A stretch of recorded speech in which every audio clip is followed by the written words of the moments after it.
All right, guys, here's our 3D rendering of your kitchen.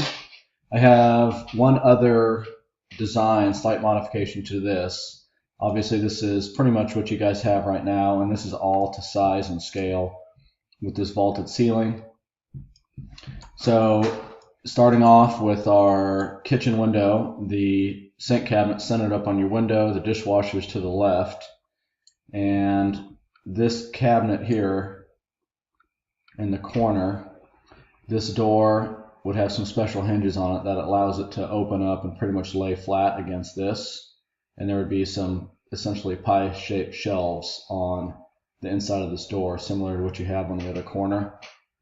And this cabinet would be pretty much done the same as you have here. So you can access and utilize this since you guys are possibly thinking about putting rock on the back side of the peninsula. There's no way to put a door here to get to it if we did that. So there's a filler strip here about 3 inches wide in between this face and the dishwasher. A drawer stack above that. I know she was talking about putting some rollouts in here. We can certainly do that, but we no longer can access this back here because the drawers are in the way. So doing this, it's still kind of a pain to get to stuff back here, but you can at least get to it.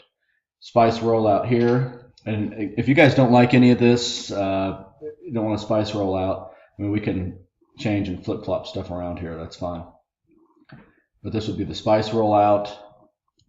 The cooktop is centered on the peninsula, centered being from here to here. This is 36 inches wide. This could still be usable as a drawer and big drawers underneath. The space in here I think is 11 1/4. The face of this is 13, but I think you can set an 11 1/4 inch tall pot in the bottom of this. Another drawer stack on the left side here. And then this left side, I forgot to put that in there, but it is panelized, meaning it would match the same style as the drawer fronts. And I'm quoting this with this door style right here. Kevin pointed that one out. And honestly, looking at your house and with the rock and what you guys have in there thus far, I think this would be a really good choice with that little detail, whether or not you guys do any glazing. This one is distressed. But if you just did a stain a little darker than this, I think is what you're wanting. That would look really good.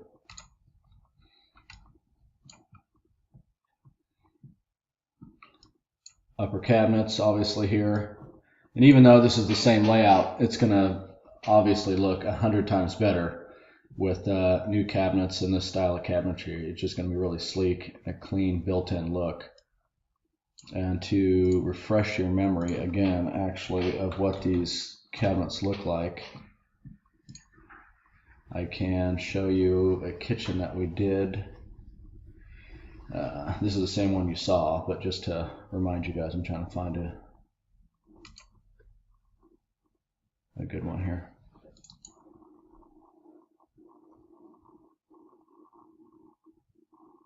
Okay. So this is a layout of how these would look. Okay, so back to it here. This is a Lazy Susan in the corner. Drawer stack to the right of that. This cabinet is built the same as the base. Obviously there's no Lazy Susan, just some L-shaped shelves. Upper cabinets here. A fridge leg that comes down here to enclose the refrigerator, one on the left, one on the right. And these bump out just about 1.5 inches further than these pantry cabinets, just to frame it out a little bit and give it a different look, or to break up the run of cabinets here. This would jump out, the crown molding would jump out about 2 inches here. And pantry cabinets here, since you guys don't have a pantry behind a typical door. Ton of storage space here. I know you guys already have this, but we can do rollouts in here, meaning, whoops, look at it in this view here. So these are rollouts, and then we can completely tweak these so that a big cereal box can fit in here. But there's a bunch of rollouts in here.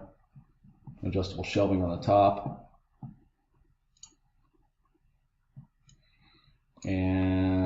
this would be the wall oven, microwave, and then just adjustable shelving on this side and on the top here, and the crown molding around that. So one other option with the kitchen, because there's a lot of massive floor-to-ceiling cabinets right here, because you guys have a pretty big kitchen space. So one idea is to do this. Come on. And the only thing I changed in this is right here, because I don't know that you need all that floor-to-ceiling space. And with to help minimize some of these big floor-to-ceiling cabinets, we just shift the wall oven and microwave here. I'm sure we may have to do a little electrical, or you guys may have to move this over a little bit. I'm sure that it's centered, and you would need some more countertop here. But with the dining room table over here, this would be a good spot to put utensils right here and plates and bowls up here. Easy to get. I don't know where you guys have them right now, but if this is a floor-to-ceiling cabinet, those are typically 24 deep, and you can certainly put dishes in there, but it's just a bit of a wasted space because it's so deep versus these uppers that are only 12 inches deep. It's just a little bit more efficient to store those there. But I think that breaks it up and doesn't make it look quite so massive in here. And these uppers, I did not measure what you currently have. It's maybe 84 inches, but the top of this is 96. To bring these up a little bit to help cover up some of this wall space here. So I'm sure that these are quite a bit taller. I mean, if you guys really want to think about doing something here, we can do, well, I don't know, but if we put a cabinet on top of here, made a big display cabinet up here.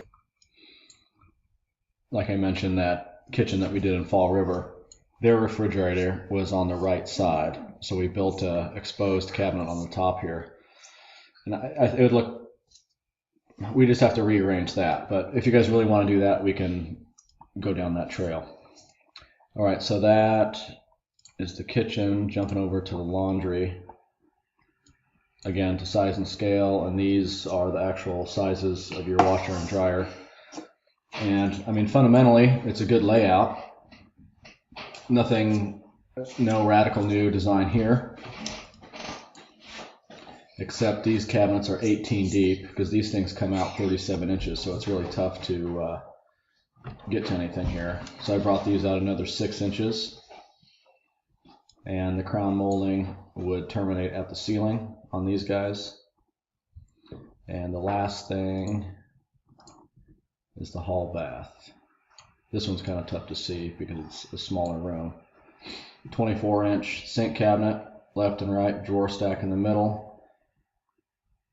The height of this, the finished countertop, would be about 36 3/4, which I guess isn't too typical. Typical is 34, but more and more people are wanting to go higher with the vanities. And linen cabinet, currently it's pretty cut up with the hamper. It doesn't look really clean. There's no hamper in this, but I don't know if you guys use that a whole lot or not, but we have adjustable shelving down here. This is 24 deep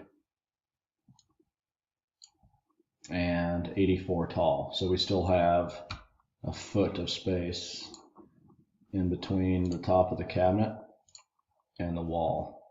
This wall's hidden when I look at it in this view, but we have a foot of space over here. Okay, so that's what we have, this project. Quoted with that door I showed you. And the interior is white melamine. So if there's anything on here that you guys want to adjust or flip-flop around, let me know and we can do just that. Thank you.